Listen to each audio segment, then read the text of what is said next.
Y aprovecho este punto para hablar de la relación entre España y Marruecos. Un país, Marruecos, amigo, un aliado fundamental para el desarrollo económico de España, nuestra puerta de entrada en África, un aliado esencial para nuestra seguridad y para la migración ordenada en nuestro país y en el continente europeo. Como saben sus señorías, en abril de 2022 España y Marruecos adoptamos una hoja de ruta con objetivos claros. En este contexto, el trabajo realizado a lo largo de este último año yo creo que arroja un balance muy positivo que me gustaría compartir con ustedes. Hemos abierto una nueva etapa sobre bases mucho más firmes que alejen las crisis recurrentes que hemos vivido con el país vecino.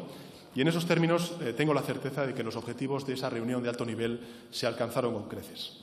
En esa reunión de alto nivel se alcanzaron 20 acuerdos que impulsó también la cooperación en dos áreas que definen nuestra relación bilateral y que me gustaría, aunque sea someramente, referirme a ellos ante ustedes. En primer lugar, en lo referente a la gestión compartida de las fronteras comunes, me gustaría destacar la importancia de una gestión eficaz, también omnicomprensiva, de nuestra frontera común. Hemos restablecido la conectividad aérea y marítima y en este nuevo clima de cooperación se ha permitido reanudar las negociaciones sobre la delimitación de los espacios marítimos en la fachada atlántica, que llevaban 15 años inactivas. Volvemos a tener la operación Paso del Estrecho. Se han retomado las conversaciones para restablecer la conexión entre Tafalla y Fuerteventura, algo que reivindica la sociedad canaria desde hace 15 años. Las fronteras de Ceuta y Melilla, ya reabiertas, han devuelto la normalidad a las dos ciudades autónomas. Y el pasado 27 de enero empezó la expedición comercial con la reapertura de la aduana en Melilla tras 5 años de cierre, al tiempo que abrimos una nueva aduana en Ceuta. Señorías, estoy convencido de que una apertura gradual, ordenada, va a impedir la reedición de escenas que no queremos volver a ver y vamos a instaurar una frontera y también aduanas que se rijan por los estándares internacionales, reflejo de la buena vecindad entre los dos países. Esta gestión fronteriza también requiere el refuerzo de la cooperación en materia migratoria. Y creo que los datos son muy elocuentes, por evidentes. Hoy, la ruta atlántica es la única ruta en Europa que decrece, en un contexto de aumento generalizado de la migración irregular hacia el continente europeo. Solamente un dato. En el primer trimestre del año 2023, las llegadas irregulares a la ciudad autónoma de Ceuta y también a la de Melilla han disminuido en un 78%, comparadas con el mismo periodo del año pasado. Un 63% a las Islas Canarias. Y estas cifras, si las comparamos y las contrastamos con otras rutas de entrada de esa migración irregular hacia el continente europeo, creo que son lo suficientemente elocuentes. En Grecia han aumentado en un 95% y en Italia han aumentado un 300%. El segundo aspecto clave al que me gustaría referirme es el de la cooperación económica y comercial. Señorías, el nivel de exportación de España a Marruecos se acercó a los 12.000 millones de euros en el año 2022. Y la tendencia se mantiene. En esta reunión, a la cual antes hice referencia, hemos ofrecido a Marruecos nuestra experiencia en sectores clave para el futuro del país. Las empresas españolas van a ser las principales beneficiarias de un proceso que debe tener un resultado claro, y es que nuestras compañías estén presentes en los planes de desarrollo de Marruecos.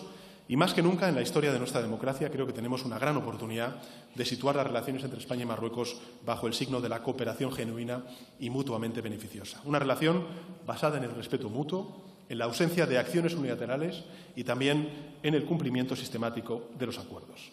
En todo caso, si alguien quisiera aplicar una política alternativa, debe explicar a los españoles si es compatible con todo este programa de profundización de una relación que es estratégica. Un objetivo que yo diría, señorías, es fundamental para Ceuta, para Melilla y también, lógicamente, para Canarias y para Andalucía. Señoras y señores diputados, la agresión de Putin a Ucrania sigue, lógicamente, centrando el debate multilateral y europeo. Y muchas de las difíciles coyunturas que atraviesan nuestros ciudadanos tienen como origen, como hemos dicho en muchísimas ocasiones desde esa tribuna, esta injustificada guerra. La guerra, como saben ustedes, entra en su segundo año de duración y, contrariamente a lo que algunos pensaron, sobre todo Putin, lo que ha hecho ha sido fortalecer la unidad europea y también la Alianza Atlántica en la respuesta. Y en esos términos España lo que va a continuar haciendo es apoyar a Ucrania con determinación, como tuve ocasión de trasladar al presidente Zelensky en el viaje que realicé a Kiev el pasado 23 de febrero. Lo haremos, en primer lugar, apoyando a Ucrania a defenderse, tanto en el plano militar como en el plano diplomático.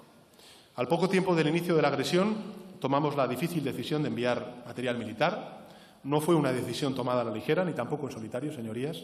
Se basa en un principio que creo que podemos compartir una mayoría de grupos parlamentarios, es garantizar el legítimo derecho a la defensa del país que está siendo agredido, que en este caso es Ucrania.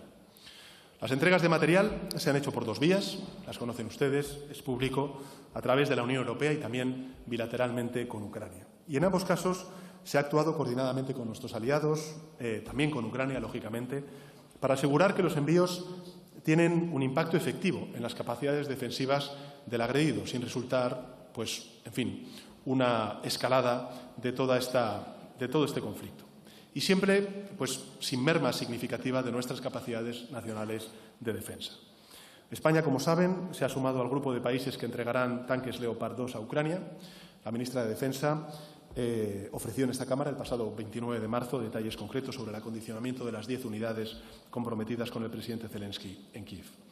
Y en el ámbito de la Unión Europea, pues España participa en el Fondo para la Paz con un compromiso financiero de más de 600 millones de euros. Y, por último, estamos contribuyendo a la misión de asistencia militar a Ucrania mediante el adiestramiento en España de hasta 2.400 soldados ucranianos cada año. Y en el frente diplomático, en el marco de la Unión Europea, hemos adoptado, como saben, hasta 10 paquetes de sanciones contra sectores claves de la economía rusa que le están infligiendo mucho daño. Seguimos comprometidos con la causa de Ucrania, su derecho a existir en todos los foros, también en Naciones Unidas. Y aún así, pues evidentemente no se trata de hablar solo con países plenamente alineados con la postura de Europa o también con otros países de la Alianza Atlántica. Y por eso, en mi reciente viaje a China, tuve la oportunidad de trasladar también la posición de España al presidente Xi Jinping. Es preciso que ese país se implique de forma responsable, también equilibrada, usando su capacidad de influencia para persuadir a Rusia. En segundo lugar, señorías, España ha adoptado medidas de mitigación de los efectos de la guerra que tiene lugar en Ucrania. Las atrocidades cometidas por el ejército ruso no pueden, pues, lógicamente, aceptarse como simples consecuencias de un conflicto. Hasta la guerra tiene límites, señorías, y las reglas, pues, no pueden traspasarse. Hemos solicitado, como saben, a la Oficina del Fiscal General de la Corte Penal Internacional que se investiguen posibles crímenes de lesa humanidad. Estamos apoyando las labores de investigación desplazados por un equipo de policías, de forenses del Ministerio del Interior, y al mismo tiempo hemos tramitado a 171.000 ucranianos y ucranianas llegados a España la aplicación de la Directiva sobre protección temporal, incluyendo acceso a la sanidad y a la educación pública. Y créanme, si les digo que me siento orgulloso de la respuesta solidaria del conjunto de la sociedad española, también de la Administración española, en un ámbito en el que nuevamente somos un auténtico ejemplo europeo, como es el de la acogida a los refugiados. Y en tercer lugar, trabajamos por la Ucrania en paz en el futuro, ¿no? Apoyamos, como saben ustedes, el Estatuto de Ucrania como país candidato a la Unión Europea. Haremos cuanto haga falta durante, lógicamente, la presidencia española para impulsar ese proceso, también para apoyar la reconstrucción de Ucrania. Y lo tenemos que hacer por convicción moral y también por memoria democrática, señorías, porque en el pasado también nuestra democracia, nuestro país, clamó pidiendo ayuda y sus súplicas, desgraciadamente, se ahogaron en una farsa diplomática que hoy y siempre contribuiremos a evitarle al pueblo ucraniano. Señorías, este Gobierno, como el conjunto de la sociedad española, desea la paz y trabajamos por la paz. Rechazamos la idea de vivir en un mundo dictado por la ley del más fuerte, que es lo que está haciendo Putin. Reafirmamos nuestro compromiso con el derecho internacional y con la coexistencia pacífica entre naciones. Y vamos a trabajar para obtener la paz, pero una paz que tiene que ser justa, porque solo una paz justa será una paz duradera. Durante muchos años, Europa y Occidente, y el mundo también en general, ha mirado hacia otro lado cuando unilateralmente Rusia ha ido anexionándose partes y partes de distintos países vecinos. Y por eso, señorías, creo que es importante reivindicar una paz justa y una paz duradera. Concluyo, señorías. Cuanto aquí expuesto, creo que tiene un efecto directo en la vida diaria de la ciudadanía española. Porque creo que después de la pandemia y ahora con la guerra nos hemos dado cuenta, y también con la emergencia climática, de que tenemos desafíos globales que no obedecen en su respuesta a las fronteras típicas nacionales y que evidentemente tienen un impacto en nuestros ciudadanos y en su día a día. En el mundo convulso que vivimos no hay nichos domésticos en los que uno se pueda esconder y por eso creo que es importante seguir defendiendo los intereses de España fuera de nuestras fronteras. Los intereses de todos, señorías. Los intereses de nuestras empresas exportadoras, de nuestras industrias punteras en la transformación energética, pero también los intereses de nuestros pensionistas, de nuestros trabajadores, de nuestras trabajadoras, de los estudiantes, en definitiva, de las familias españolas. Porque todo eso se trabaja ahí, señorías, en los foros internacionales y también en los foros europeos, en los consejos europeos, en el Fondo Monetario Internacional, cuyo consejo asesor preside la vicepresidenta Calviño, en foros económicos como el de Boao en China, en la Cumbre Iberoamericana, cuya dignidad y relevancia para España pues solamente se pueden poner en duda desde el más profundo desconocimiento, ¿no? Se consigue en las reuniones preparatorias de la presidencia española de la Unión Europea con diálogo y con ambición, como está haciendo España. Y por eso, señorías, me gustaría compartir con el conjunto de la sociedad española y también con ustedes pues esta, perplejidad e incluso vergüenza ajena en ver cómo cuando España consigue una solución que es buena para Europa y también para España y para los españoles, pues la bancada de la derecha, la ultraderecha, corre a Bruselas a desacreditarla, ¿no? Conseguimos los fondos europeos, a Bruselas a criticarlos. ¿Conseguimos la solución ibérica para contener los precios de la energía? A Bruselas a torpedearlo. ¿Conseguimos un acuerdo de las pensiones? A Bruselas a boicotearlo. En fin, lamentable. Da vergüenza ajena. Vergüenza ajena. Señorías,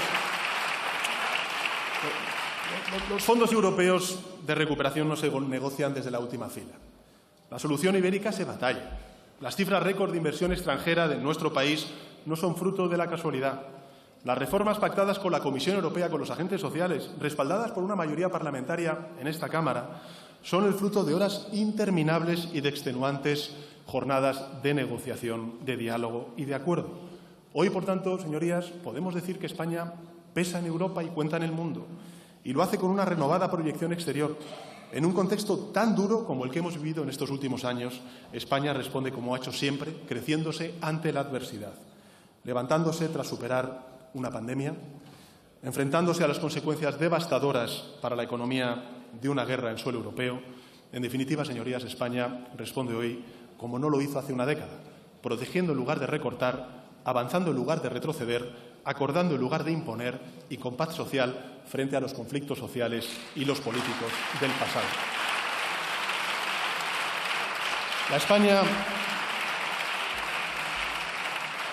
La España vista como un problema en Europa hace una década negra y neoliberal es hoy origen de soluciones ante los desafíos globales, como fue la solución ibérica o los fondos europeos. Las dificultades, señorías, siguen estando ahí, pero España mantiene un rumbo claro en mitad de tantas incertidumbres. Y ese rumbo, señorías, ya con esto termino, señora presidenta, se conjuga con dos verbos, y es proteger y avanzar. En definitiva, señorías, lo que hemos venido haciendo desde el principio de esta legislatura, defender a la mayoría. Gracias. Muchas gracias, señor presidente.